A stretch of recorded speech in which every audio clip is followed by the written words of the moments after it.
கிறிஸ்துவுக்குள் பிரியமானவர்களே, இந்த அருமையான நாளிலும் நம்முடைய விசுவாச வாழ்க்கையை துவக்குகிறவரும் அதை பலப்படுத்துகிறவருமாகிய பரிசுத்த ஆவியானவர் எபிரேயர் 11வது அதிகாரம் 6வது வார்த்தையின் மூலம் தேவனுக்கு பிரியமான விசுவாச வாழ்க்கை வாழ நமக்கு உதவி செய்ய நம்மோடு கூட பேச விரும்புகிறார். வேத வார்த்தை இப்படியாக சொல்கிறது: விசுவாசம் இல்லாமல் தேவனுக்கு பிரியமாயிருப்பது கூடாத காரியம். ஏனென்றால் தேவனிடத்தில் சேருகிறவன் அவர் உண்டென்றும் அவர் தம்மை தேடுகிறவர்களுக்கு பலன் அளிக்கிறவர் என்றும் விசுவாசிக்க வேண்டும்.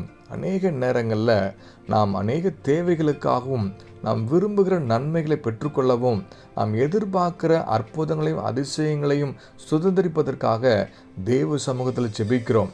தேவன் அந்த காரியத்தில் அற்புதம் செய்வதற்கு தாமதிக்கும் பொழுதும், ஒருவேளை பதில் கிடைக்காத பொழுது ஒருவேளை நம்ம ஜெபத்தை கைவிட்டு விடுகிறோமே தவிர நம்மிடத்தில் காணப்படுகிற விசுவாச குறைவை சரிப்படுத்தி கொள்ள நாம் முயற்சி செய்கிறதே கிடையாது. ஆனால் ஆண்டவரிடத்தில் அநேக கேள்விகள் கேட்குறோம். ஏன் கண்ணீருக்கு பதில் தரல, ஏன் ஜெபத்துக்கு பதில் வரல, ஏன் இன்னும் என்னை காக்க வைக்கிறீங்கன்னு சொல்லி ஆண்டவரை பார்த்து கேள்வி கேட்குறோமே.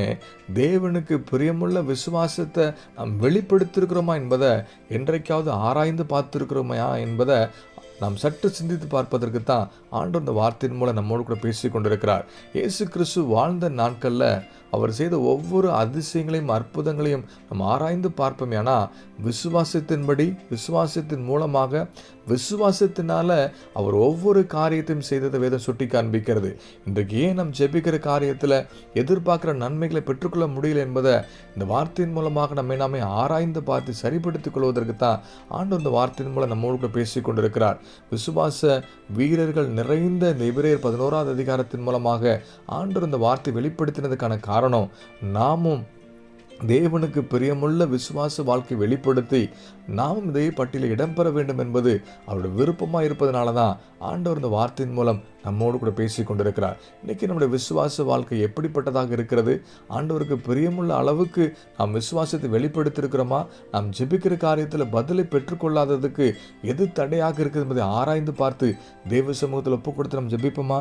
நல்ல தகப்பனே, இந்த அருமையான கால வேலைக்கு நன்றி செலுத்துகிறோம். உமக்கு பிரியமுள்ள விசுவாச வாழ்க்கை வாழ எங்களுக்கு உதவி செய்யுங்க ஆண்டவரே. அதற்கு தடையாக இருக்க எல்லா காரியத்தையும் எங்களோட எடுத்து போடுங்க.